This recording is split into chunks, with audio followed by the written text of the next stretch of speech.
Hi everyone, welcome to my channel. My name is Libby. I created this channel to share my learnings and things I enjoy in hopes to inspire others and build a high vibrational community. Thank you for being part of that community. I hope that you subscribe and maybe we can connect on Instagram. My name is Libby Ireton on Instagram as well. So today, this one's for the mamas, going to be mamas, thinking about being a mama, or maybe you just had a newborn baby. And it can be such a lonely feeling. So I just want to give you some tips on how to avoid postpartum. Sometimes it can't be avoided, and that's okay. You'll get through it. It's such a responsibility to have a little baby, to have something that you are responsible for keeping alive and felt nourished and fed and everything. And it's so exhausting. So here are the tips that I use to avoid postpartum. I was definitely borderline, and postpartum can happen anytime. It can be right away. It could be a year after your baby's born, and you kind of get stuck in these worries. And so these are the tricks that I found that helped me. So number one is have an activity that makes you feel really yourself. Could be something you pick up during pregnancy, maybe something beforehand, or maybe something you've wanted to try. Maybe it could be knitting or playing a certain game or writing a story, or something that you can pick up and keep doing here and there after your baby is born. So my thing is running. Since I ran, I used to run about 10 miles a day. And then when I got pregnant, my doctor said I could still run because my body was used to it. So I ran every day of my pregnancy. And, it wasn't any big excursions. It was just barefoot on the beach. And so when my son was born, I had a C-section because he was 11 pounds. And I was really scared because I couldn't run after. And I knew that makes me feel so true to myself. And so the doctor said for 6 weeks I couldn't run. So they said, you can't run, but you can walk.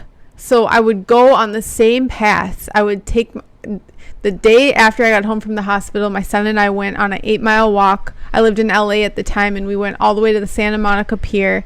And it was such a rush. It was so scary to be out there with a 3-day-old baby and just be walking that far. But it made me feel so liberated and alive that I could walk after having my, abdomen cut and walk 8 miles and do this with a brand new baby and have all the supplies. It made me feel really good and accomplished. So walking is huge. Walking is so great. I recommend walking for just about everything in life. So if you can fit walking into your schedule, that will really help. But just find an activity that's good and true to you. So number 2 is surround yourself with the colors that light you up. I am really about warm colors, bright colors, more tans, yellows, orange. I have a bright phone case that makes me happy. My couch is gold. So I really like the warm colors. And my mom, bless her heart, she came right away when my son was born, and she redid my whole place. She put brand new sheets on the bed and all these things. And it was great having, she has such a big heart, and I love you, Mom, so much. Thank you. But the colors were not true to what I liked. So they were blues and cool tones. And so I was very thankful to have that extra set, for guests and things. And but it just wasn't true to me. It didn't feel like me. And at that time, I was devoting my life to another being, and I had to have things that made me feel like me. So just be really strict on the colors that surround you, and make sure they're ones that resonate with you, even if it's little pops of color like your phone case and things. All right, number 3 is go out in public. So it could be on a walk. It could be to a restaurant. It can be with your baby, without your baby. My first trip was, I think, 4 days after we were home. I went out to Target by myself. and my son was home with his dad, and my parents were there. And it was so scary leaving him, and so weird walking through the store. I felt like a zombie. I was on such a weird sleep schedule. I was so scared. I was scared of him sleeping, and everything just worried the shit out of me. And going out in public really helped me, overcome my fears and face my fears. Even though I was afraid to leave, I had to break away to just get a fresh perspective and go drive. And I wasn't supposed to drive with my stitches, I guess, but I was just fine. So I'm not telling other people to do it, but do what you got to do.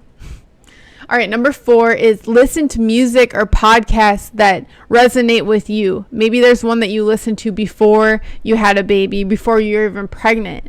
Listen to things that really are true to what you're about, because this is such a time of loneliness. You're getting up at such weird hours. You're so disconnected from the world, and you're just keeping this little baby alive. So just listening to a song or a certain podcast, I highly recommend Jay Shetty, especially after pregnancy. It can lift you up so much.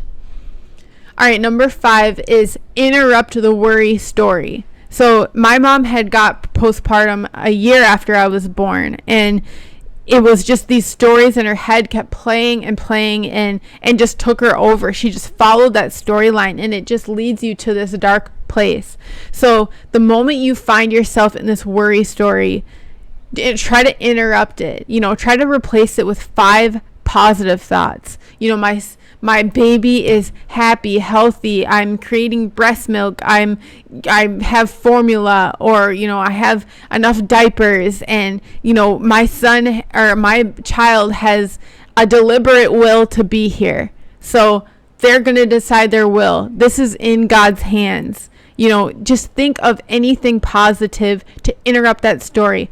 Don't believe your mind. Your body is going through so many hormones and repairing itself.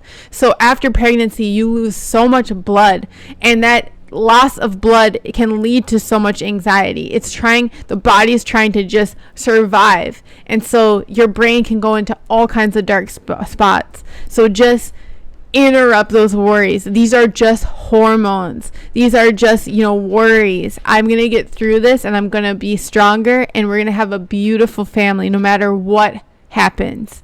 So shout out moms.